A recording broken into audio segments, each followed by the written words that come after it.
मुंबई नवी मुंबई नंतर आता तिसरी मुंबई अस्तित्वात येणार आहे। राज्य सरकारने तिसऱ्या मुंबईच्या प्रस्तावाला मंजुरी देखील दिलेली आहे। तिसरी मुंबई कुठे वसवली जाणार आणि तिसऱ्या मुंबईत काय खास असेल पाहूयात आपण।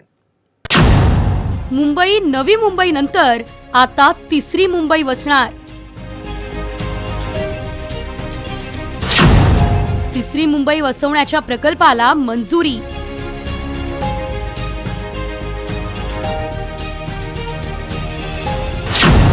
नवी मुंबई विमानतळालगत तिसरी मुंबई उभी राहणार।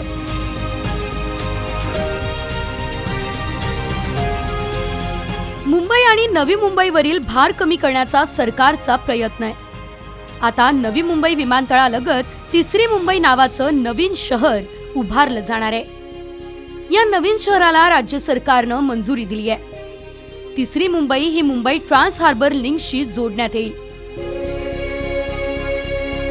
तिसरी मुंबई हे शहर शिवडी न्हावाशेवा अटल सेतूद्वारे मुंबईशी जोडलं जाईल। शिवडी न्हावाशेवा सागरी सेतू जिथे संपतो तेथील 323.44 चौरस किलोमीटर क्षेत्राचा विकास MMRDA नवनगर संकल्पनेतून करणार आहे। या नवनगरात म्हणजेच तिसऱ्या मुंबईमध्ये उरण, पेण आणि पनवेलमधील एकूण 124 गावांचा समावेश असेल। यात सिडकोच्या नैना प्रकल्पातील काही क्षेत्राचाही समावेश असणार आहे। उरण, पनवेल या तालुक्यातील 23 गावांमध्ये सिडको 12,000 कोटी रुपये खर्च करून रस्ते बांधणार आहे।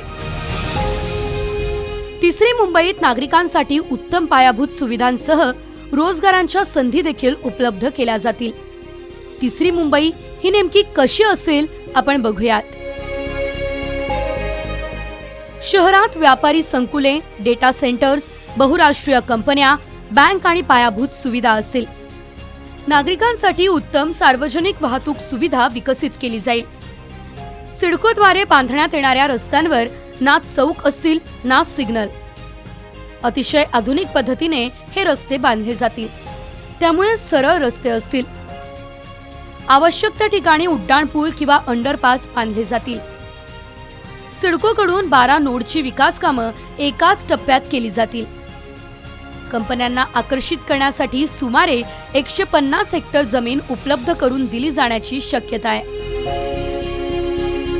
तिसऱ्या मुंबईचा विकास करताना अडचणी होऊ नये यासाठी भूमी अधिग्रहण कायद्यातही सुधारणा केली जाणार आहे। स्थानिक प्रकल्पग्रस्त शेतकऱ्यांना भूखंडांचा योग्य मोबदला देण्याचा सरकारचा प्रयत्न आहे। मुंबईमध्ये रोज हजारोंच्या संख्येने लोंढा येतच असतो, पण तिसऱ्या मुंबईमुळे मुंबईवरचा ताण कमी होईल अशी अपेक्षा आहे। ब्युरो रिपोर्ट, साम टीव्ही न्यूज।